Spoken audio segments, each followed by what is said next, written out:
Answer आएगा sir हाथी गुम्फा अभिलेख। हाथी गुम्फा अभिलेख, ठीक है। हाथी गुम्फा अभिलेख में आपके भारतवर्ष का उल्लेख मिलता है। ये आपका क्वेश्चन एग्जाम के लिए बहुत इंपॉर्टेंट है। नेक्स्ट क्वेश्चन आता है कि मनुष्य के द्वारा बोई गई सबसे पहली फसल कौन सी थी। तो दोस्तों मनुष्य के द्वारा बोई गई सबसे पहली जो फसल है वो थी आपकी दोस्तों जौ। और यदि हम बात करें ऐतिहासिक भाषा में इसको हम क्या बोलते हैं, तो इतिहास भाषा में दोस्तों यब बोलते हैं। क्या बोलते हैं? यब। तो आपसे दोस्तों क्वेश्चन एग्जामिनर पूछेगा कि बताइएगा कि मनुष्य के द्वारा बोई गई सबसे पहली फसल कौन सी थी। जौ, मक्का, बाजरा, गेहूं, ऐसे ऑप्शन दे देगा। तो उसमें आपको किसको चुनना है? जौ को। क्लियर। अगला है दोस्तों अर्थशास्त्र के लेखक कौन है। ये तो सबको पता है भाई, चाणक्य है भाई। ये भी क्वेश्चन इंपॉर्टेंट है। अर्थशास्त्र के लेखक कौन है, ये भी एग्जाम में आएगा भाई आपके। तो क्या वो तो बोलोगे आप? चाणक्य। चाणक्य के भी दोस्तों और भी नाम है दोस्तों। हम चाणक्य को विष्णुगुप्त भी कहते हैं, हम चाणक्य को विष्णुगुप्त भी कहते हैं, और हम चाणक्य को दोस्तों कौटिल्य भी कहते हैं। क्या कहते हैं? कौटिल्य। तो दोस्तों विष्णुगुप्त और कौटिल्य कोई अलग व्यक्ति नहीं है, ये दोस्तों चाणक्य के ही नाम है। तो चाणक्य, विष्णुगुप्त, कौटिल्य, ये दोस्तों चाणक्य के ही नाम है।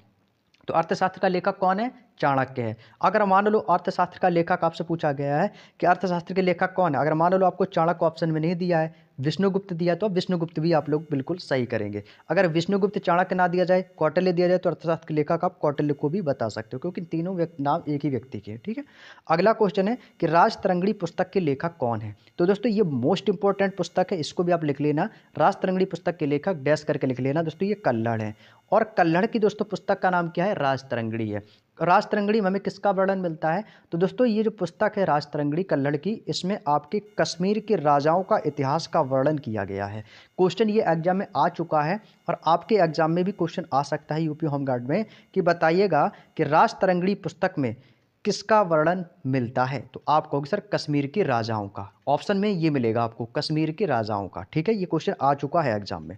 अगला है दोस्तों, जैसे आपकी ये पुस्तक है ना राजतरंगिणी इंपॉर्टेंट, ऐसे ही दोस्तों एक पुस्तक है पाणिनि की, जो कि आपकी संस्कृत व्याकरण की पुस्तक है।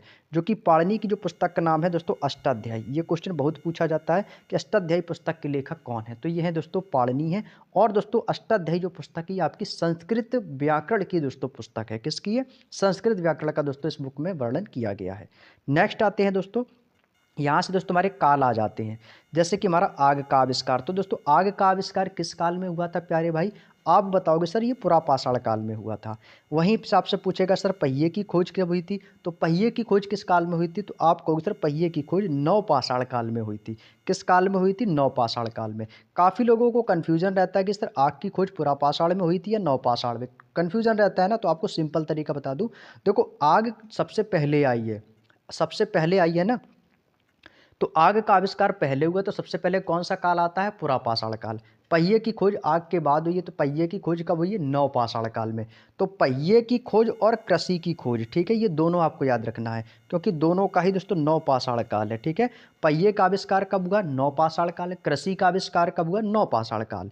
देखो सबसे पहले क्या किसकी खोज हुई थी? सबको पता है सबसे पहले आग की खोज की थी आदि मानवों ने, और सबसे पहला काल ही हमारा पुरापाषाण काल आता है। तो बस हो गया ना याद कि आग की खोज पुरापाषाण काल में हुई। उसके बाद आपके पहिए आ गए, फिर पहिए हुए तुम्हारे, फिर कृषि का भी विकास हुआ, तो बस वहाँ से हमारे नवपाषाण काल हो गए। ठीक है। अगला आता है कि मनुष्य ने दोस्तों सबसे पहले किस जानवर को अपना पालतू पशु बनाया था।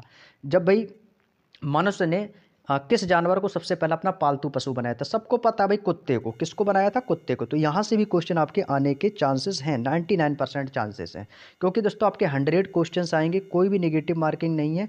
इन 100 क्वेश्चन में दोस्तों आप अपना जितना मैक्सिमम स्कोर कर सकते हो यूपी होमगार्ड में, उतना आपके लिए दोस्तों ज़्यादा चांसेस रहेंगे आपके सिलेक्शन के लिए। ठीक है, तो आपको मैक्सिमम नंबर लाने हैं। ठीक है ना। अभी ये नहीं कि सर मेरा टारगेट है सर 70-75, नहीं, मैक्सिमम आप जितने ला सकते हो, जितने आप 100 में से ला सकते हो। ठीक है, ये आपके ऊपर डिपेंड करेगा। अब देखो एक क्वेश्चन पूछा जाता है कि मनुष्य ने सबसे पहले किस धातु का प्रयोग किया है। जैसे मनुष्य ने सबसे पहले पालतू पशु किसको बनाया था? कुत्ते को। क्वेश्चन ये भी आएगा आपके एग्जाम में कि मनुष्य ने सबसे पहले किस धातु का प्रयोग किया था। तो आपका आंसर आएगा सर मनुष्य ने सबसे पहले तांबा धातु का प्रयोग किया था। किसका किया था? तांबे का। मोस्ट इंपॉर्टेंट लगाना भाई। ठीक है, अब जैसे मनुष्य ने तांबे का प्रयोग किया धातु के फॉर्म में। ठीक है, क्वेश्चन ये भी आएगा कि मनुष्य के द्वारा प्रयोग किए जाने वाला प्रथम औजार क्या था। मनुष्य ने दोस्तों हथियार के रूप में सबसे पहले किसका प्रयोग किया? तो सबसे पहले अगर हथियार की बात करें तो सबसे पहले इसने दोस्तों कुल्हाड़ी का प्रयोग किया था। किसका? क्योंकि कुल्हाड़ी का प्रयोग इसने किस लिए किया था? जानवरों को मारने के लिए, जिससे दोस्तों वो अपनी भूख मिटा सके। क्योंकि भाई पहले तो क्या भाई जानवरों का ही पहले कच्चा मांस खाते थे, जब इन्होंने आग की खोज की फिर ये दोस्तों मांस को पका पका के खाने लगे। तो ये दोस्तों हमारे इतिहास का एक वर्णन है छोटा सा, ठीक है। तो ये दोस्तों इतिहास की बेसिक जानकारी थी, और ये बेसिक जानकारी दोस्तों हर एक स्टूडेंट को पता होगी, और ये पता होनी भी चाहिए। ये बेसिक जानकारी है, क्योंकि यहाँ से छोटे छोटे क्वेश्चन एग्जाम में आ ही जाते हैं। अब इसके बाद दोस्तों जो आपकी एग्जाम के लिए मोस्ट इंपॉर्टेंट टॉपिक है इतिहास का, वो है दोस्तों सिंधु घाटी या हड़प्पा सभ्यता। ये दोस्तों आपके हर एक एग्जाम में यहाँ से क्वेश्चन आता है, चाहे वो आपका एसएससी जीडी हो, यूपी कांस्टेबल, यूपी एसआई, चाहे आपका यूपी होम गार्ड ही क्यों ना हो। तो ये एग्जाम में यहाँ से क्वेश्चन पूछा ही जाता है। और इस ये मान लो 100% लिख के ले लो कि सिंधु घाटी सभ्यता से यूपी होम गार्ड में 100% क्वेश्चन आना ही है। तो भाई जो ये पॉइंट बता रहा हूँ, यहाँ से एक क्वेश्चन 100% आना है। देखिएगा, भारत का सबसे प्राचीन नगर कौन सा था, ये आपको पता होना चाहिए। तो सर वो था हमारा मोहनजोदड़ो। क्या था दोस्तों? मोहनजोदड़ो। नाम तो सुना ही है। मोहनजोदड़ो का सामान्य अर्थ क्या होता है? मोहनजोदड़ो का सामान्य अर्थ क्या होता है, ये भी क्वेश्चन पूछ लेगा एग्जामिनर। तो आपको सर मृतकों का टीला क्या होता है दोस्तों? मृतकों का टीला, या आप दोस्तों से मिट्टी का टीला भी आप इसको कह सकते हो, ठीक है। मिट्टी का टीला या दोस्तों मृतकों का टीला, ये किसका है दोस्तों? मोहनजोदड़ो का सामान्य अर्थ है, और सबसे प्राचीन नगर है वो है हमारा मोहनजोदड़ो। अब मैं यहाँ पे दोस्तों आपके कुछ स्थल बताए गए हैं, उनके उत्खननकर्ता या खोजकर्ता, और दोस्तों वो कहाँ पर स्थित हैं इस समय, और वो किस नदी के किनारे स्थित हैं, ठीक है ना। तो पहला है दोस्तों, ये एग्जाम में बहुत पूछा जाता है, और इस बार भी लिख के रख लो, कॉपी पेन लिख लो, आपके एग्जाम में आएगा। हड़प्पा की खोज किसने की? Most important. तो आपको डैश करके लिख लेना है दोस्तों, दयाराम साहनी ने। किसने की थी दोस्तों? हड़प्पा की खोज दयाराम साहनी ने की थी। और हड़प्पा है कहाँ पर स्थित? तो ये दोस्तों अभी प्रेजेंट टाइम ये पाकिस्तान में है। हड़प्पा कहाँ पर है दोस्तों? पाकिस्तान में है। तो ये किस नदी के किनारे स्थित है? तो ये दोस्तों रावी नदी के तट पर स्थित है। हड़प्पा किस नदी के, अब यहाँ से क्वेश्चन देखो, मैंने अभी आपको केवल एक पॉइंट बताया है। अब यहाँ से एग्जामिनर आपसे 4 टाइप के क्वेश्चन पूछेगा, 4 टाइप के। देखो, पहला क्वेश्चन पूछेगा एग्जामिनर कि बताएगा कि हड़प्पा की खोज किसने की। पहला टाइप का क्वेश्चन तो आप बता दोगे सर दयाराम साहनी ने। दूसरा क्वेश्चन पूछेगा कि हड़प्पा कहाँ पर स्थित है, तो आपका आंसर होगा भाई पाकिस्तान। तीसरा क्वेश्चन पूछेगा कि हड़प्पा किस नदी के किनारे अवस्थित है, तो आप कहोगे सर ये रावी नदी। तो मतलब ऐसे इस टाइप से क्वेश्चन आपके एग्जाम में बनेंगे, ठीक है ना। क्लियर। अब देखो दूसरा है दोस्तों हमारा मोहनजोदड़ो। मोहनजोदड़ो का सामान्य अर्थ मैंने बता ही दिया, मृतकों का टीला होता है। मोहनजोदड़ो की खोज किसने की? तो मोहनजोदड़ो की खोज की थी राखाल दास बनर्जी ने। किसने की थी? राखाल दास बनर्जी ने। मोहनजोदड़ो दोस्तों आपका कहाँ पर स्थित है? तो आपको सर ये भी आपका पाकिस्तान में स्थित है। मोहनजोदड़ो किस नदी के किनारे स्थित है? तो आप कहोगे सर मोहनजोदड़ो सिंधु नदी के किनारे स्थित है। चीज़ें याद हो रही हैं क्या नहीं, एक बार कमेंट करके बताना। और मैं अभी आपको ट्रिक भी बताऊंगा जिससे आप लंबे समय तक याद रख पाओगे, ठीक है ना। मोहनजोदड़ो ने की खोज किसने की? रखालदास बनर्जी ने, और है कहाँ पे? पाकिस्तान सिंधु नदी के किनारे स्थित है। इसके बाद आता है दोस्तों चनहुदड़ो। चनहुदड़ो की खोज किसने की? तो दोस्तों चनहुदड़ो की खोज की थी अर्नेस्ट मैके ने। ये तो आपको याद करना ही करना है, कैसे भी करके याद कर लो, ठीक है। चनहुदड़ो की खोज किसने की? ये अर्नेस्ट मैके ने की। और ये चनहुदड़ो जो है ये भी आपका पाकिस्तान में ही स्थित है, और ये भी आपका सिंधु नदी के किनारे बसा हुआ है। चनहुदड़ो कहाँ पर स्थित है? तो ये भी आपका पाकिस्तान में स्थित है। चनहुदड़ो किस नदी के किनारे है? तो सिंधु नदी के किनारे। अगला आता है दोस्तों रोपड़। रोपड़ कहाँ पर है दोस्तों? तो दोस्तों रोपड़ की खोज जो की थी ये दोस्तों यज्ञदत्त शर्मा ने की थी। किसने की थी? यज्ञदत्त शर्मा ने की थी। और रोपड़ कहाँ पे है दोस्तों? ये आपका पंजाब में है। कहाँ पे है दोस्तों? ये रोपड़ आपका पंजाब में स्थित है, और ये सतलज नदी के किनारे स्थित है। रोपड़ किस नदी के किनारे बसा हुआ है? तो आप कहोगे सर ये सतलज नदी के किनारे बसा हुआ है। क्लियर। अगला है दोस्तों आपका कालीबंगा। देखो कालीबंगा किस नदी के किनारे स्थित है? मोस्ट इंपॉर्टेंट लगाना, तो ये घग्गर नदी के किनारे स्थित है। कालीबंगा की खोज किसने की? तो दोस्तों बालकृष्णन थापर ने की थी। किसने की थी? बालकृष्णन थापर ने की थी। कालीबंगा कहाँ पर स्थित है? तो कालीबंगा राजस्थान में स्थित है। अब इसको देखो, ये मोस्ट इंपॉर्टेंट तो है ही, और इसके साथ आपको एक ट्रिक भी बता दूं कि कालीबंगा को आप याद कैसे रखोगे। देखो इसमें देखो ट्रिक क्या होती है, आपको केवल याद कराने का एक फंडा रहता है कि कैसे भी करके आपको याद हो जाए। तो आप स्टोरी तरीके से आप अपने आप से खुद से ट्रिक बना लेते हो। इसकी कोई ट्रिक कहीं बन के नहीं आती है, ये खुद से बनती है। जैसे इसमें है कालीबंगा, तो मैंने आपको एक ट्रिक बताई थी कि सर कालीबंगा को हम किससे डिनोट करेंगे? काले बैगन। भाई बंगा में क्या रहा है? बंगा यानी कि बैगन। तो काले बैगन कहाँ बने हैं दोस्तों? ये घर घर बने हैं, क्योंकि घग्गर नदी के किनारे स्थित है। तो आप ऐसे इसको याद रख सकते हो, भाई कालीबंगा किस नदी के किनारे स्थित है? घग्गर नदी के किनारे स्थित है। तो ट्रिक क्या होगी इसकी कि सर काले बैगन घर घर बने हैं। अब इसके उत्खननकर्ता कैसे याद रखोगे? भाई देखो कालीबंगा, तो दोस्तों इसकी खोज करता है बालकृष्णन थापर। कौन है दोस्तों? बालकृष्णन थापर हैं। तो भाई इसमें क्या हुआ? काली, भाई भगवान कृष्ण को सभी लोग जानते हैं। भाई भगवान कृष्ण जब बाल बाल रूप में थे तो ये दोस्तों किस में कूद गए थे? यमुना नदी में कूदे थे। तो यमुना नदी में कौन रहता था भाई? कालिया नाग। कौन रहता था? कालिया नाग। कालिया नाग रहता था ना। तो ये दोस्तों काली जो है ना, ये काली बंगा, यानी कि दोस्तों उसमें काली नाग रहता था, मतलब काला नाग रहता था। और उसमें कौन कूदे गए थे? बालकृष्ण। तो बालकृष्ण में नाम आ रहा है, तो भाई कृष्ण भगवान उस समय बाल रूप में थे, ये बालकृष्ण थे ना। तो बालकृष्ण किस में कूदे दोस्तों? काली देह में। तो जब ये काली देह में कूद गए थे तब उन्होंने क्या किया? उसको जो उसका जो स्वामी था काला नाग, उसको क्या किया था? थापर, यानी कि दोस्तों उसको मारा था, है ना। उसके साथ युद्ध हुआ था, यानी उसको थापड़ मार दिया था, थापर यानी कि थापर हो गया। तो ये बात दोस्तों किसको पता है? ये बात सभी के घर घर पता है। ये बात दोस्तों सबके घर घर पता है। सभी लोग जानते हैं भाई भगवान कृष्ण की लीलाओं के बारे में, कि काली देह में कूदे थे, उन्होंने युद्ध किया, है ना। तो ये बात दोस्तों घर घर में सभी को पता है। तो बस ऐसे आप इसको याद रख सकते हो। सिंपल ट्रिक है इसको याद करने की। आपको इससे आपका इनका उत्खनन करता खोज करता भी याद हो जाएगा, और नदी के किनारे भी स्थित हो जाएगा। काले बैगन घर घर बने, ऐसे भी याद रख सकते हो। क्लियर है ना। चलिए अगला देखो भाई, आलमगीरपुर। आलमगीरपुर कहाँ पर स्थित है? ये दोस्तों आपका मेरठ यूपी में स्थित है आलमगीरपुर, ठीक है। और इसकी भी खोज जो है ना यज्ञदत्त शर्मा ने ही की थी। आलमगीरपुर की खोज जो है ये दोस्तों यज्ञदत्त शर्मा ने की थी, और ये हिंडन नदी के किनारे स्थित है। किसके किनारे है? हिंडन नदी के किनारे आपका आलमगीरपुर स्थित है। इसके बाद है दोस्तों बनावली। बनावली की खोज किसने की थी? आर.एस. बिष्ट ने की थी। आर.एस. बिष्ट ने बनावली की खोज की थी। और बनावली दोस्तों आपका हरियाणा में स्थित है, हरियाणा में है। और बनावली किस नदी के किनारे बसा हुआ है? तो ये आपका सरस्वती नदी के किनारे बसा हुआ है। इसके बाद है दोस्तों धौलावीरा। सबसे इंपॉर्टेंट क्वेश्चन पूछता है इसमें, ये पूछता है कि धौलावीरा किस राज्य में स्थित है? तो दोस्तों ये गुजरात में है, ठीक है। ये धौलावीरा याद रखना, मोस्ट इंपॉर्टेंट है धौलावीरा। और इसके खोज करता है दोस्तों जेपी जोशी हैं। और ये लूनी नदी के किनारे स्थित है। धौलावीरा कहाँ पर है? लूनी नदी के किनारे। लोथल, लोथल लोथल की खोज की थी दोस्तों एस.आर. राव ने। लोथल किस नदी के किनारे स्थित है? भोगवा नदी के किनारे स्थित है, मोस्ट इंपॉर्टेंट लगा लेना। और लोथल ये आपका दोस्तों गुजरात में स्थित है। कहाँ पर भाई? गुजरात में स्थित है। लोथल कहाँ स्थित है? गुजरात में। लोथल किस नदी के किनारे बसा हुआ है? भोगवा नदी के किनारे। अब इसकी भी ट्रिक देख लो भाई, भोगवा, भोग, भोग जानते हो निमंत्रण, न्योता जिसको बोलते हैं। तो भोग लगाते हैं, कहाँ पे बैठते थे भैया? थल में, जमीन पर बैठा के दोस्तों खाना खिलाया जाता था, है ना। भोग, तो लोथल यानी कि लो भैया थल, भोग, भोग लगा लो। तो भाई हो गया भोगवा नदी। राखी गढ़ी दोस्तों, राखी गढ़ी के खोज करता तो इसमें नहीं दिए गए हैं। बाकी दोस्तों आप इसका ये याद रख लो कि राखी गढ़ी कहाँ स्थित है। राखी गढ़ी आपका हरियाणा में है।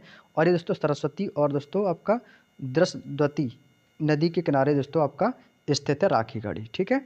तो ये इंपॉर्टेंट है, इसको एक दो बार देख लो और इसकी ट्रिक कुछ भी बना लो, बस आपको याद होना चाहिए। तो आप ऐसे भी इसको याद रख सकते हो। अब देखो अगला है हमारा कि सिंधु घाटी सभ्यता का काल। तो दोस्तों आपके एग्जाम में ये भी क्वेश्चन बन सकता है भाई, एसएससी उसमें आपके, मैं एसएससी जीडी बोल रहा हूँ, यूपी होमगार्ड में, कि सिंधु घाटी सभ्यता का काल बताइए। तो इसका काल है दोस्तों आपका 2500 से 1750 ईसा पूर्व। सिंपल है, एक डेट याद कर लो एक बार अच्छे से, 2500 से 1750 ईसा पूर्व।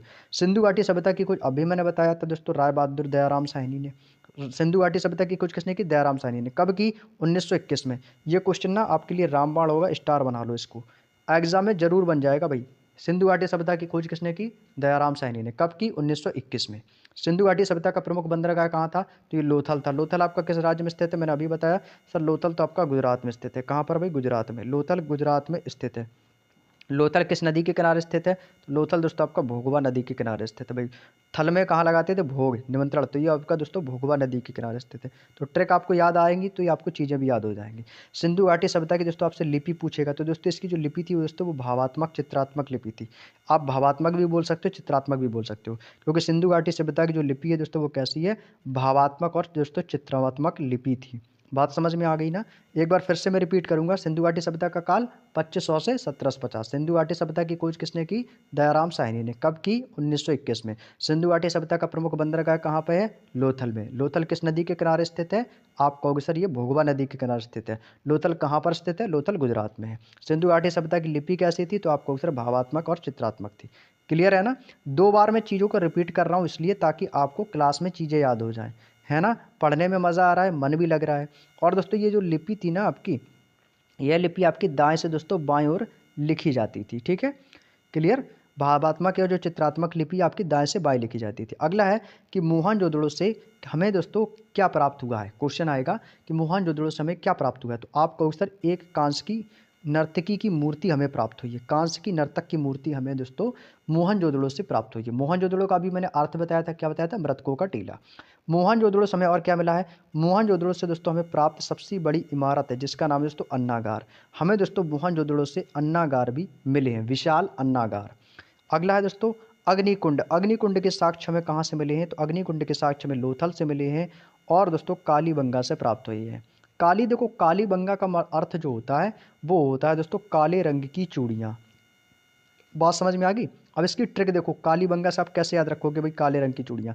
देखो काली में तो एक तो काला शब्द है ही, और बंगन आप सभी जानते हैं। चूड़ी को हम इंग्लिश में जानते हो क्या बोलते हैं, बैंगल्स। बैंगल्स बोलते हैं, बैंगल्स। बैंगल्स मीन्स होती हैं दोस्तों चूड़ियाँ। तो भाई बैंगल्स में देखो काली बंगा में देखो बंग आ रहा है, तो बंग शब्द को आप क्या डिनोट करोगे, बैंगल्स से। और बैंगल्स का मतलब ही दोस्तों चूड़ियाँ होती है। तो काली बंग, बंग यानी कि चूड़ियाँ। या आप ऐसे भी याद रख सकते हो भाई काली बंगन। बंगन को आप क्या बोलेंगे, कंगन। काली कंगन, काली बंगन, काली कंगन, सेम वॉइस आ रही है ना। तो बंगन को आप कंगन पढ़ो ना, हम क्यों बंगन पढ़ें। तो काली को आप कंगन पढ़ो। कंगन कैसे होते हैं, गोल होते हैं, चूड़ी की तरह तो होते हैं। तो भाई काली चूड़ियाँ होगी। हो गया याद, कभी नहीं भूलोगे आप। सिंधु सभ्यता के दोस्तों लोग किसकी पूजा करते थे, तो दोस्तों ये मातृ देवी की पूजा करते थे। तो उनका जो सिंधु सभ्य समाज था वो दोस्तों कैसा था, मातृ सत्तात्मक समाज था। यहाँ से अगर आपसे क्वेश्चन पूछे कि सिंधु सभ्यता का समाज कैसा था, तो मातृ सत्तात्मक। सिंधु सभ्यता के लोग किसकी पूजा करते थे, दोस्तों मातृ देवी की पूजा करते थे। क्लियर, बात समझ में आई। सिंधु घाटी और आपके सिंधु सभ्यता के बारे में, हड़प्पा सभ्यता के बारे में क्लियर हुआ। अब इसके बाद दोस्तों अगला पॉइंट आता है कि सिंधु घाटी सभ्यता के प्रमुख स्थलों से दोस्तों कुछ हमें जो अवशेष मिले हैं और दोस्तों जो साक्ष्य मिले हैं उनके बारे में जानते हैं। तो मैं दोस्तों सबसे पहले यहाँ पे बात करूँगा दोस्तों हड़प्पा के लिए। हड़प्पा से दोस्तों हमें क्या क्या साक्ष्य मिले हुए हैं, तो दोस्तों हड़प्पा से हमें मिला है दोस्तों कब्रिस्तान R37, कब्रिस्तान मिला है हमें दोस्तों। स्त्री के गर्भ से निकला हुआ पौधा जिसको हम कहते हैं उर्वरता की देवी, जैसे कि आपके गेहूं और दोस्तों जौ के दाने जो हैं ये हमें हड़प्पा से मिले हैं। हड़प्पा से दोस्तों हमें विशाल अन्नागार मिले हैं। हमें दोस्तों चक्र और दोस्तों स्वास्तिक, चक्र और दोस्तों स्वास्तिक के भी चिन्ह मिले हुए हैं। सीपी का पैमाना भी मिला है और दोस्तों समाधान। ये सारे साक्ष्य दोस्तों हमें हड़प्पा से प्राप्त हुए हैं। क्लियर। अगला आता है दोस्तों मोहनजोदड़ो। हमें दोस्तों मोहनजोदड़ो से हमें क्या क्या प्राप्त हुआ है, हमें दोस्तों मोहनजोदड़ो से मुद्रा पर अंकित पशुपतिनाथ की मूर्ति के दोस्तों जो साक्ष्य हैं ये हमें मोहनजोदड़ो से मिले हैं। क्वेश्चन यहाँ से आता है, 100% एग्जाम में आता है।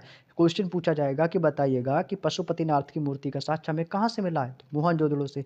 हाथी का कपाल, कपाल मतलब जानते हो, कपाल का मतलब होता है दोस्तों सर की हड्डी। जैसे कि मनुष्य का कपाल, तो कपाल होता है दोस्तों हमारे सर की हड्डी। तो हाथी के दोस्तों जो सर का जो कपाल है यानी हाथी की जो सर की हड्डी है ये भी हमें मोहनजोदड़ो से मिली है। दिए के साक्ष्य, जो हम दोस्तों दीपक जलाते हैं उसके जो साक्ष्य हैं ये भी हमें मोहनजोदड़ो से प्राप्त हुए हैं। गले हुए तांबे के ढेर ये भी मोहनजोदड़ो से। सीपी की एक पटरी आती है, मिट्टी का तराजू है, भट्टे एवं ईंट के साक्ष्य, जो ईंट हैं भट्टे हैं ऊंचे ऊंचे मीनारों की तरह, ये भी हमें मोहनजोदड़ो से मिले हैं। और कांसे की दोस्तों नर्तक की जो मूर्ति है ये भी मोहनजोदड़ो से मिली है। मातृ देवी की भी मूर्ति हमें मोहनजोदड़ो से मिली है। और इसी के साथ साथ सूती कपड़ा और दोस्तों बृहद स्नानागार ये भी हमें मोहनजोदड़ो से मिला है। देखो अन्नागार हड़प्पा से मिला है, स्नानागार मोहनजोदड़ो से मिला है। ठीक है, इस पे याद रखना। आगे चलते हैं लोथल। लोथल किस नदी के किनारे स्थित है, मैंने आपको अभी बताया था सर। लोथल तो गुजरात में है। कहाँ पर दोस्तों, भोगवा नदी के किनारे स्थित है, गुजरात में भोगवा नदी के किनारे। लोथल से दोस्तों हमें अनाजों के साक्ष्य मिले जिसमें हमारे धान और दोस्तों बाजरे के साक्ष्य जो हैं ये हमें लोथल से मिले हैं।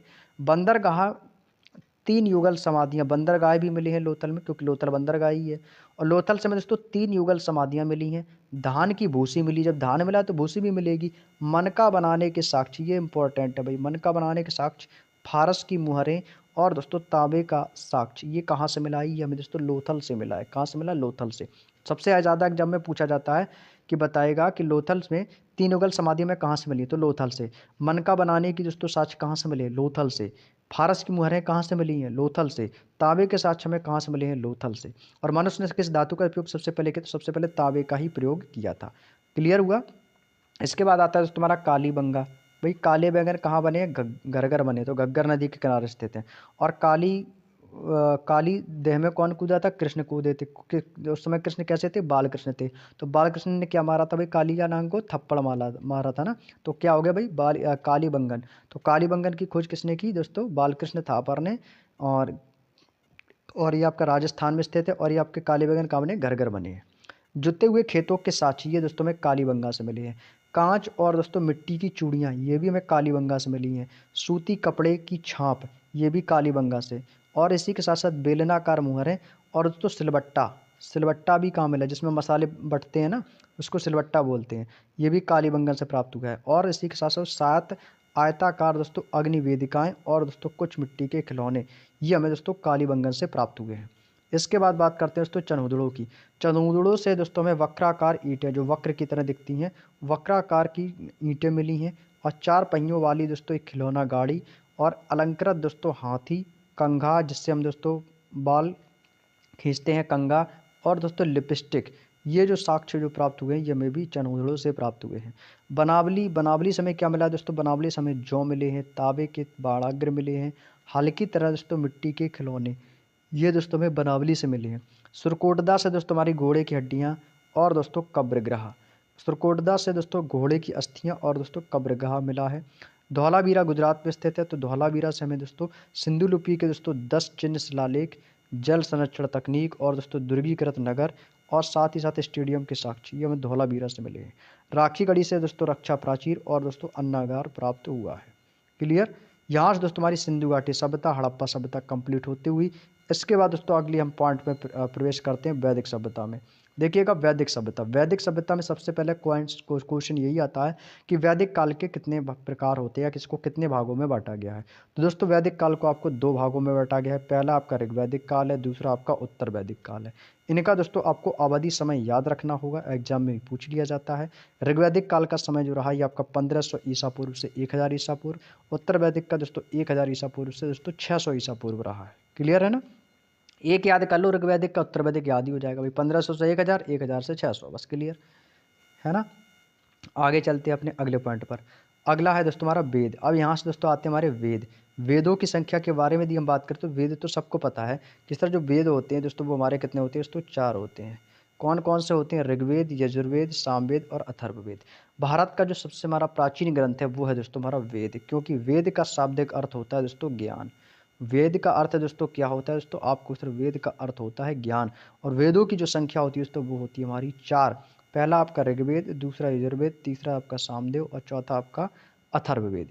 ये दोस्तों आपके 4 वेद होते हैं। ऋग्वेद जो है दोस्तों ये हमारा सबसे प्राचीन वेद है। प्राचीन का मतलब होता है दोस्तों पुराना, यानी जो सबसे पहले नंबर का जो वेद है वो हमारा ऋग्वेद है। तो इसको हम दोस्तों प्राचीन की श्रेणी में रखते हैं कि यह सबसे प्राचीन वेद है। ऋग्वेद में दोस्तों इसमें दोस्तों आपके 10 मंडल स्थित हैं ऋग्वेद में। और 1028 सूक्त हैं और लगभग 10,580 ऋचाएँ हैं। इसको थोड़ा सा इंपॉर्टेंट लगाना, क्योंकि यहाँ से कई सारे क्वेश्चन आपके बन जाते हैं। जैसे सबसे प्राचीनतम वेद कौन सा है? तो आपका आंसर होगा सर ऋग्वेद। ऋग्वेद में दोस्तों कितने मंडल हैं? तो आपको सर ऋग्वेद में 10 मंडल हैं। ऋग्वेद में दोस्तों कितने सूक्त हैं? तो 1028 सूक्त हैं। ऋग्वेद में कुल कितनी ऋचाएँ हैं? तो 10,580 ऋचाएँ हैं। ये दोस्तों जानना आपके लिए बेहद इंपॉर्टेंट है वेदों से रिलेटेड। क्लियर है? ऋचाएँ याद होगी 10,580, 1028 सूक्त, 10 मंडल है। इसके बाद आता है दोस्तों क्वेश्चन आपके एग्जाम में ये भी बन सकता है कि बताइएगा कि ऋग्वेद में दोस्तों किस देवता का उल्लेख मिलता है। ऋग्वेद में किस देवता का उल्लेख मिलता है? तो ऋग्वेद में दोस्तों सोम देवता का उल्लेख मिलता है। रोम किसका मिलता है? सोम देवता का मिलता है। ऋग्वेद में दोस्तों कितने मंडल में सोम देवता का उल्लेख मिलता है? दोस्तों ये 9वें मंडल में मिलता है। ऋग्वेद देवता सोम का उल्लेख दोस्तों ऋग्वेद के 9वें मंडल में मिलता है। क्लियर है? अगला आता है दोस्तों इसी क्रम में हमारा अगला पॉइंट आता है दोस्तों गायत्री मंत्र के लिए।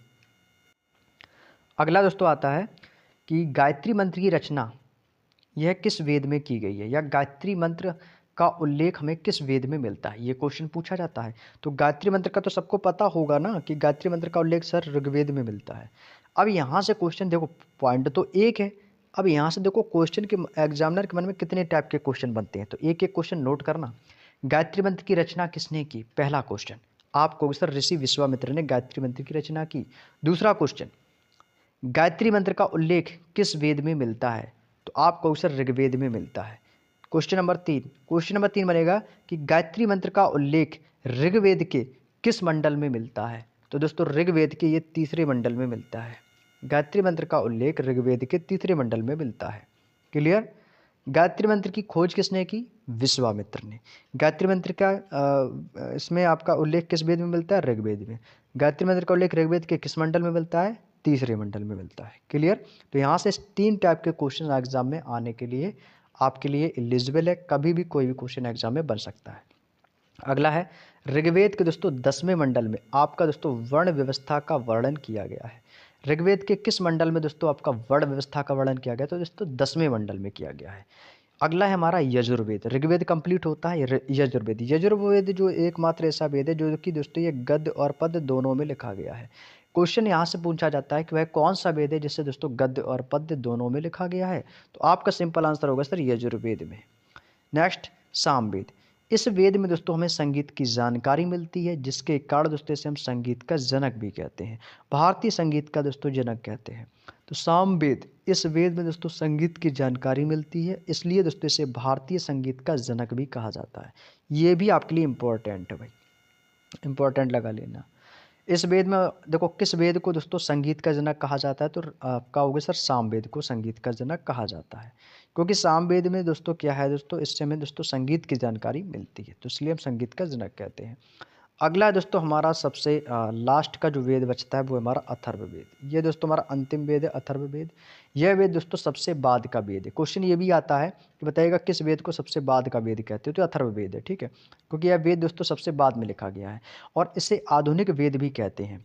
इसमें दोस्तों क्या खासियत है? तो इस वेद में दोस्तों हमें किसका वर्णन मिलता है? इसमें दोस्तों हमें जादू टोना, जादू टोटके, तंत्र मंत्र वाली जो चीज़ें हैं ना, चिकित्सा है, विवाह है और दोस्तों लौकिक जीवन का जो लेख मिलता है ये हमें अथर्ववेद में मिलता है।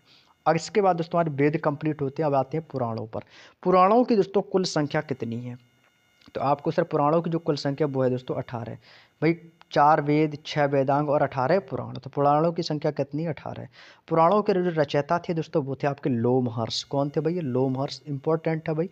पुराणों के रचयिता कौन है भाई? लोमहर्ष हैं। और दोस्तों इनके पुत्र दोस्तों उग्रश्रवा है। उनके दोस्तों जो पुत्र हैं वो कौन है? उग्रश्रवा। आर्यों के द्वारा निर्मित सभ्यता कौन सी थी? तो ये दोस्तों वैदिक सभ्यता थी। वैदिक सभ्यता किसने निर्माणित की है? दोस्तों ये आर्यों ने की है।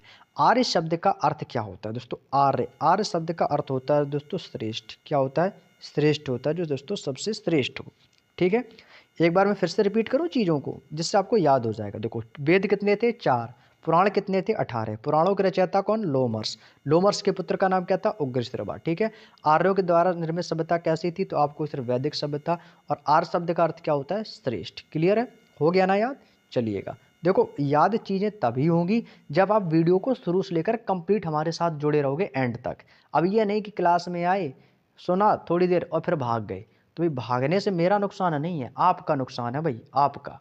तो चीज़ों को दोस्तों, किसी भी चीज़ हो हमें दोस्तों याद तो करा नहीं रहे हैं, हम तो आपको रिवीजन करा रहे हैं और आपको तरीका बता रहे हैं जिससे आप लॉन्ग टाइम याद रख सको, नोट्स भी बन जाएंगे आपके।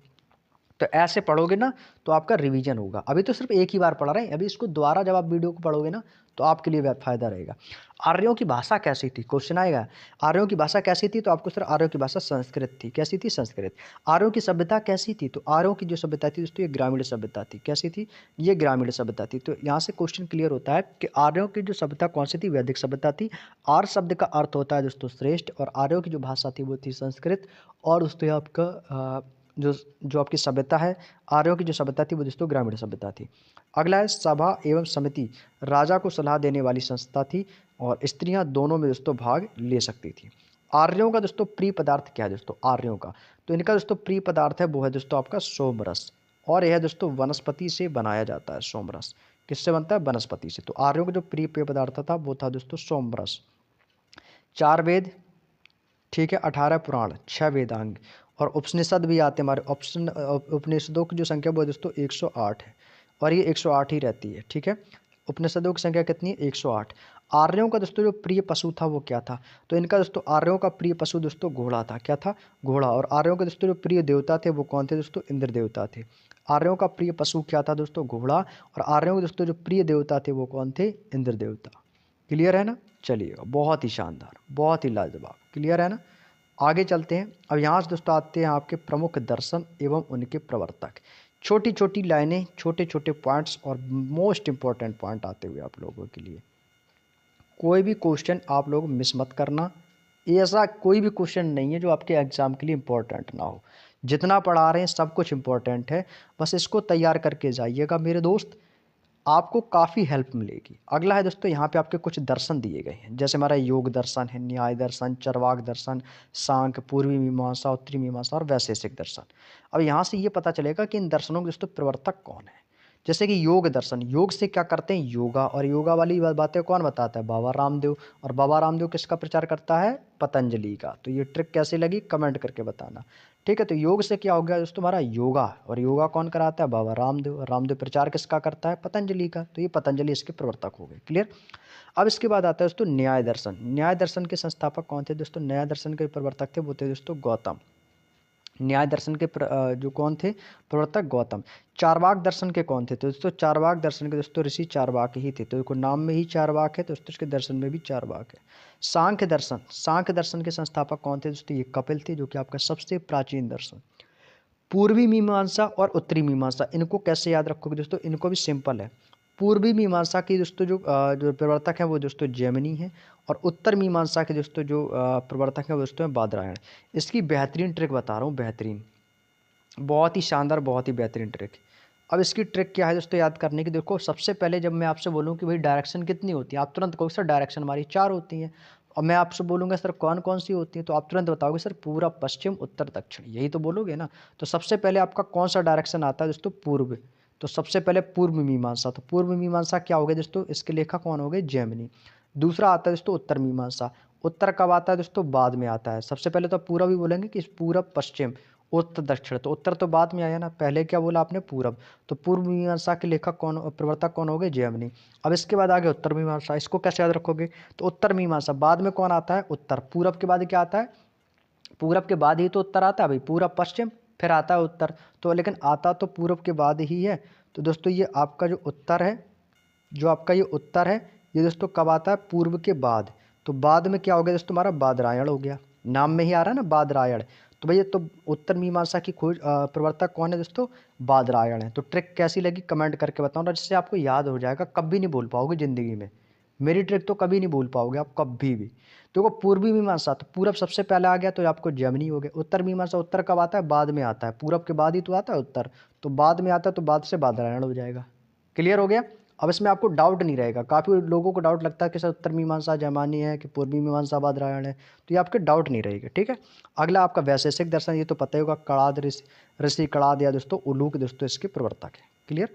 चलिए अब यहाँ, अब देखो इस बुक में को केवल आपको वही चीज़ दी गई है जो आपके स्पेशल होम गार्ड के लिए है। इधर उधर की चीज़ें नहीं डाली गई हैं कि नहीं आपको ये भी पढ़ना है वो भी पढ़ना है। सिंपल सिंपल दिया है, इससे ज़्यादा डीपली नहीं पूछेगा तो नहीं पूछेगा, पूछेगा तो इन्हीं में से पूछेगा, अन्यथा नहीं पूछेगा। बात समझ में आ गई। तो आपको हर एक एक चीज़ का शॉर्ट मेथड है और बहुत काफ़ी जानकारी आपको यहाँ से मिलेगी।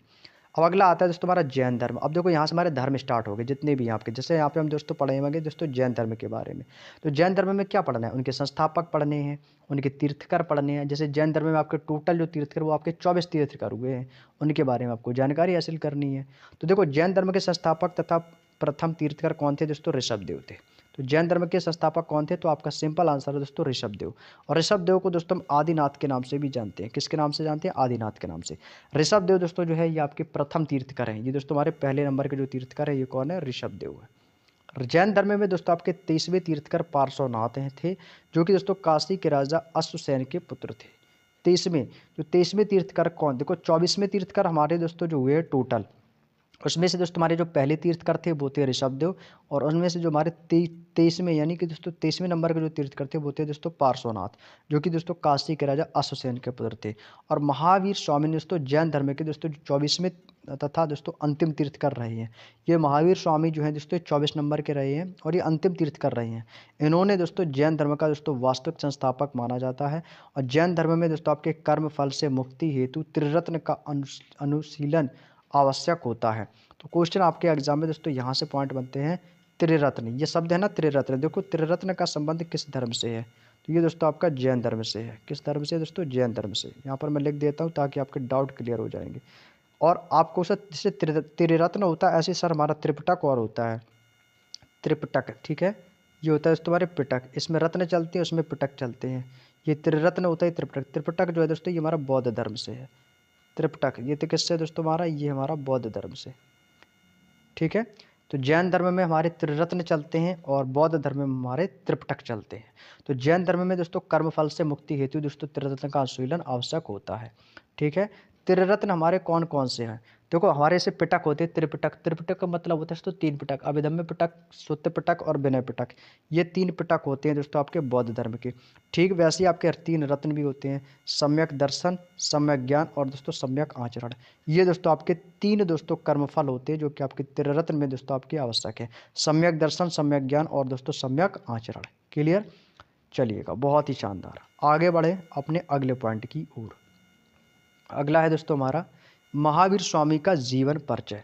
यहाँ से हम दोस्तों महावीर स्वामी के जीवन परिचय के बारे में जानेंगे, ठीक है। देखिए महावीर स्वामी का जीवन परिचय, पहला पॉइंट दोस्तों इसमें दिया गया कि महावीर स्वामी का जन्म कब और कहाँ पर हुआ था। तो याद रखना महावीर स्वामी का जन्म 540 ईसा पूर्व कुंडग्राम वैशाली में हुआ था, जो कि आपका बिहार में स्थित है, ठीक है ना। तो कुंडग्राम दोस्तों वैशाली बिहार में महावीर स्वामी का जन्म हुआ था। महावीर स्वामी के दोस्तों पिता का नाम क्या था? दोस्तों इनके पिता का नाम सिद्धार्थ था, जो कि एक ग्रातक कुल के मुखिया थे या ग्रातक कुल के प्रधान थे सिद्धार्थ। इनकी माता का नाम था दोस्तों त्रिशला, जो कि एक लिच्छवी शासक दोस्तों चेटक की बहन थी। ये त्रिशला जो थी ये दोस्तों लिच्छवी शासक थे, एक चेटक, उनकी बहन जो थी वो त्रिशला, जिनका दोस्तों विवाह हुआ था दोस्तों सिद्धार्थ के साथ। तो इनके पिता कौन हो गए दोस्तों? सिद्धार्थ और माता त्रिशला। और दोस्तों महावीर स्वामी की दोस्तों पत्नी का नाम क्या था? इनकी पत्नी का नाम था दोस्तों यशोदा। महावीर स्वामी की दोस्तों पुत्री का नाम क्या था दोस्तों? प्रियदर्शना था। और दोस्तों महावीर स्वामी का एक दामाद था जो उसका नाम था दोस्तों जामाली, और जामाली जो था ये दोस्तों प्रियदर्शना का पति था। इसके बाद दोस्तों हमारा अगला पॉइंट आता है कि गृह त्याग। दोस्तों महावीर स्वामी ने गृह त्याग दोस्तों किस वर्ष की उम्र में गृह त्यागा था? तो दोस्तों 30 वर्ष की आयु में दोस्तों बड़े भाई नंदीवर्धन की दोस्तों अनुमति से। दोस्तों इन्हें दोस्तों ज्ञान प्राप्त हुआ था जैन धर्म में आपके स्वामी को, जैन धर्म के स्वामी को ज्ञान प्राप्त हुआ था, जिनको में दोस्तों केवल ज्ञान प्राप्त हुआ था। कौन सा था? केवल ज्ञान। और दोस्तों इन्होंने गृह त्याग के ठीक 12 वर्ष बाद 42 वर्ष की आयु में दोस्तों इन्हें जम्रक ग्राम में रिजुपालका नदी के तट पर दोस्तों इस साल के वृक्ष के नीचे दोस्तों इन्हें ज्ञान प्राप्त हुआ था। देखो यहाँ से जैसे महावीर स्वामी है, तो महावीर स्वामी को कौन सा ज्ञान प्राप्त हुआ था? तो क्वेश्चन एग्जाम में पूछा जाता है, तो याद रखना कि महावीर स्वामी को दोस्तों केवल ज्ञान प्राप्त हुआ था।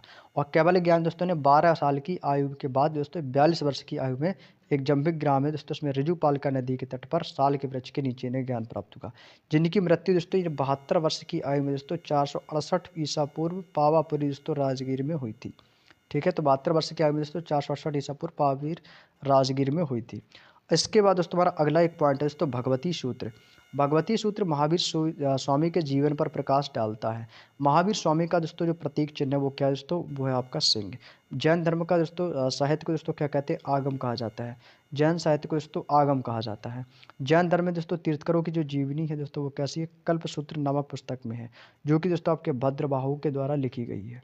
भद्रबाहु ने किस पुस्तक की रचना की दोस्तों? कल्पसूत्र की। अगला आता है दोस्तों हमारा जैन साहित्य की भाषा के लिए। जैन साहित्य की भाषा कैसी थी? तो दोस्तों जैन साहित्य की जो भाषा थी वो दोस्तों प्राकृतक और दोस्तों संस्कृत थी। जैन साहित्य की भाषा कैसी है? प्राकृत और संस्कृत। जैन धर्म में दोस्तों कौन सा ज्ञान प्राप्त होता है दोस्तों? कैवल्य ज्ञान। और कैवल्य का अर्थ होता है दोस्तों सर्वोच्च ज्ञान, जो कि सबसे उच्च ज्ञान है दोस्तों वो हमारा कैवल्य ज्ञान होता है। मौर्योत्तर युग में दोस्तों मथुरा जैन धर्म का दोस्तों प्रसिद्ध केंद्र था। क्वेश्चन पूछा जाता है कि मौर्योत्तर युग में जैन धर्म का प्रसिद्ध केंद्र कौन सा था? तो आप कहोगे सर मथुरा। ये इंपॉर्टेंट पॉइंट इसको बना के नोट करना, यहाँ पे गलतियाँ जरूर होंगी आप लोगों से, तो गलतियाँ आपको नहीं करनी है प्यारे भाई, ठीक है। तो मौर्योत्तर युग में दोस्तों मथुरा जो है ये आपके जैन धर्म का प्रसिद्ध केंद्र था। खजुराहो कहाँ पड़ता है? मध्य प्रदेश में, सभी को पता है भगवान शंकर का दोस्तों मंदिर है। तो खजुराहो मध्य प्रदेश में दोस्तों जैन मंदिर का निर्माण जो है आपके दोस्तों चंदेल शासकों ने करवाया था। किसने करवाया था? चंदेल शासक जो थे दोस्तों उन्होंने खजुराहो मंदिर का निर्माण कराया था। इसके बाद दोस्तों बात करते हैं दोस्तों संगीतियों के बारे में। जैसे हमारी प्रथम जैन संगीति, प्रथम जैन संगीति दोस्तों आपके 300 ईसा पूर्व में दोस्तों पाटलिपुत्र में हुई थी, जिसका अध्यक्ष कौन था दोस्तों? स्थूलभद्र था। कौन था भैया? पाटलिपुत्र का जो अध्यक्ष था वो कौन था दोस्तों? स्थूलभद्र। तो इसके बाद दोस्तों हमारी प्रथम जैन संगीति कंप्लीट हुआ आती है द्वितीय जैन संगीति, जो कि आपके वल्लभी गुजरात में हुई है, जिसका अध्यक्ष था दोस्तों देवर्षि क्षमाश्रमण थे। जैन धर्म में दोस्तों क्या होता है? पुनर्जन्म और दोस्तों कर्मवाद पर सबसे ज़्यादा दोस्तों ये विश्वास करते हैं। जैन धर्म में दोस्तों क्या है? पुनर्जन्म और दोस्तों कर्मवाद में सबसे ज़्यादा विश्वास करता है। जैन धर्म कंप्लीट होने के बाद अगला आता है दोस्तों तुम्हारा बौद्ध धर्म। बौद्ध धर्म में पूछा जाता है कि बौद्ध धर्म के संस्थापक कौन थे? तो ये तो पता ही सब, बौद्ध धर्म के संस्थापक गौतम बुद्ध थे। कौन थे प्यारे दोस्त? आप तुरंत बता दोगे सर। बौद्ध धर्म के जो संस्थापक थे वो तो गौतम बुद्ध थे।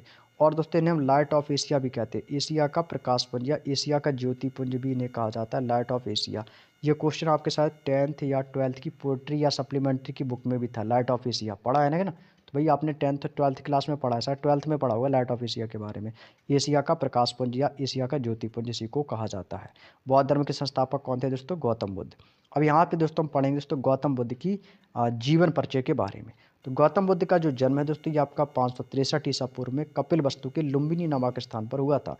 और इनके दोस्तों बचपन का जो नाम था वो था दोस्तों सिद्धार्थ। और जो पिता थे दोस्तों शुद्धोधन, ये दोस्तों साकगढ़ के मुखिया प्रधान थे।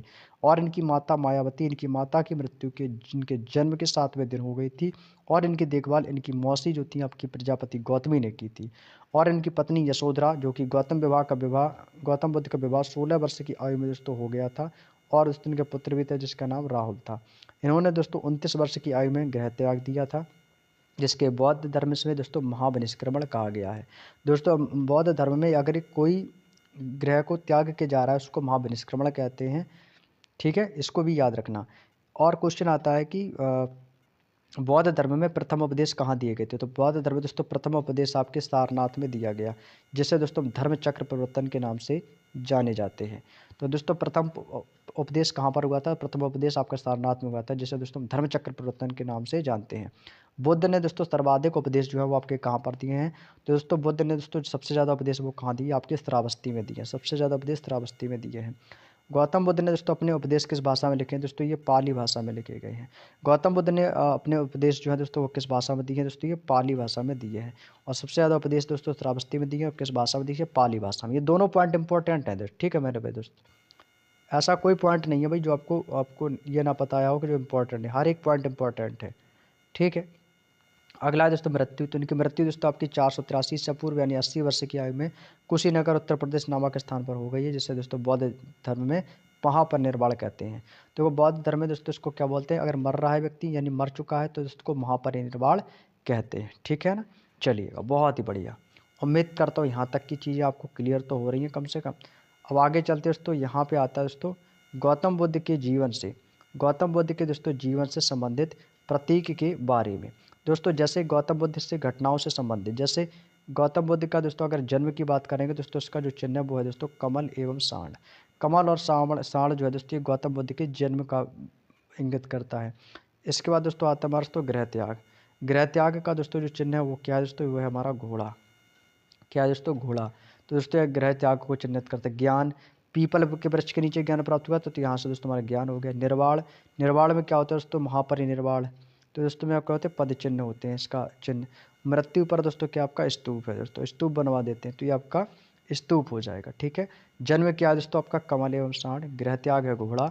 ज्ञान है दोस्तों पीपल वृक्ष। और निर्वाण है पद चिन्ह। और मृत्यु है स्तूप। क्लियर है? तो ये दोस्तों गौतम बुद्ध के जीवन से संबंधित कुछ प्रतीक हैं, कुछ प्रतीक चिन्ह हैं जो कि दोस्तों आपको लोगों के लिए इंपॉर्टेंट रहेंगे, ठीक है। चलिएगा, बहुत बढ़िया।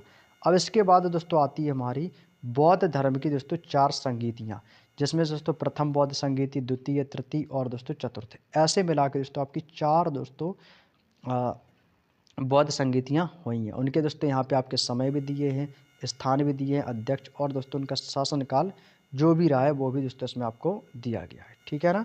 चलिएगा, बहुत बढ़िया। तो ये दोस्तों आपकी 4 संगीतियाँ। तो आज की जो क्लास है दोस्तों यहीं तक रखते हैं, ठीक है ना।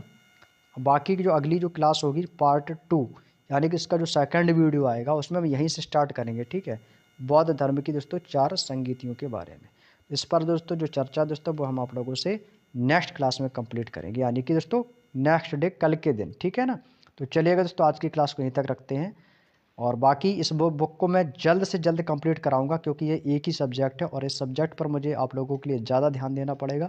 तो इसको मैं दोस्तों बहुत ही जल्द कंप्लीट कराने की कोशिश करूंगा, और इसका वीडियो आप लोगों की रिक्वायरमेंट रहेगी तो इसको मैं डेली अपलोड करूंगा, डेली वीडियो, ठीक है ना, क्योंकि एक ही सब्जेक्ट है तो इसको जल्द से जल्द कंप्लीट कराना है और आपको रिवीजन भी करना है। और आप लोग अभी से पर डे एक मॉक टेस्ट भी देना स्टार्ट कर दो, चाहे RWA पे दो, टेक्स्ट बुक पे दो या एग्जाम्पल पे दो, जहाँ पे भी आप दे रहे हो, चाहे ऑफलाइन दो या ऑनलाइन दो, ये आपके ऊपर डिपेंड करेगा। लेकिन आपको एक मॉक पर डे देना है, और पर डे मॉक देने के बाद उसका एनालिसिस करना है, जो भी आपके क्वेश्चन रॉन्ग गए हैं और वो किस टॉपिक से गए हैं उस टॉपिक को भी कंप्लीट कर लो। तो ऐसे इस एक बेस्ट स्ट्रेटजी के साथ अगर आप चीज़ों को फॉलो करोगे तो आप समझ लो रिजल्ट भी आपको 100% ही मिलेगा। क्लियर है ना? तो चलिएगा दोस्तों, और बाकी ये आपका इसका जो PDF है, जिस भी भाई को ये PDF चाहिए बिल्कुल फ्री में सब कुछ मिलता है यहाँ पे कोई भी किसी से 1 रुपये पेड की कोई भी डिमांड नहीं करता है, क्योंकि मेरा काम है सब कुछ फ्री में प्रोवाइड कराना आप लोगों के लिए, क्योंकि आप लोगों का प्यार और सपोर्ट ही मेरे लिए सबसे ज़्यादा इम्पोर्टेंट है। और अब मेरा काम आप लोगों तक चीज़ों को फ्री पहुंचाना है। तो इसका PDF मैंने आपको टेलीग्राम चैनल पर अपने डाल रखा है, मैंने अपने टेलीग्राम चैनल पर इसका मैसेज पिन कर रखा है। PDF को ढूंढने की ज़रूरत ही नहीं है, सीधे चैनल पे जाओ, ऊपर आपको पिन मैसेज दिख रहा होगा, उस पर क्लिक कर दो, जाके इस PDF को डाउनलोड कर लो और शेयर कर लो अपने हर एक फ्रेंड के साथ। ठीक है ना भाई? इसका PDF आपको हमारे टेलीग्राम चैनल पर मैंने डाल रखा है, जाके उसको डाउनलोड कर लो। और आप लोग ना भाई इसका रिवीजन करके आइएगा, जो मैंने आपसे बोला ना कि बौद्ध धर्म की 4 संगतियों से अपनी क्लास को आगे बढ़ाएंगे, तो इसका एक बार अच्छे से अपना PDF से सभी लोग रिवीजन कर लीजिएगा, ठीक है? इससे और भी दोस्तों पढ़ाई में मज़ा आएगा। तो चलिएगा दोस्तों, सेशन कैसा लगा आज का वीडियो? चीज़ें याद हो रही हैं या नहीं हो रही हैं? आपने जो 1 घंटे का समय दिया है, ये आपको कैसा लगा क्लास में पढ़ने पे? तो प्लीज़ कमेंट करके बताइएगा। और आप लोग हमारे लिए क्या मोटिवेशन मुझे दे सकते हो अपने भाई के लिए, और हम क्या क्लास के लिए बेहतर कर सकते हो, तो प्लीज़ कमेंट करके बताइएगा। मिलता हूँ मैं दोस्तों आप लोगों से नेक्स्ट क्लास में, तब तक के लिए आप सभी को जय हिंद, जय भारत।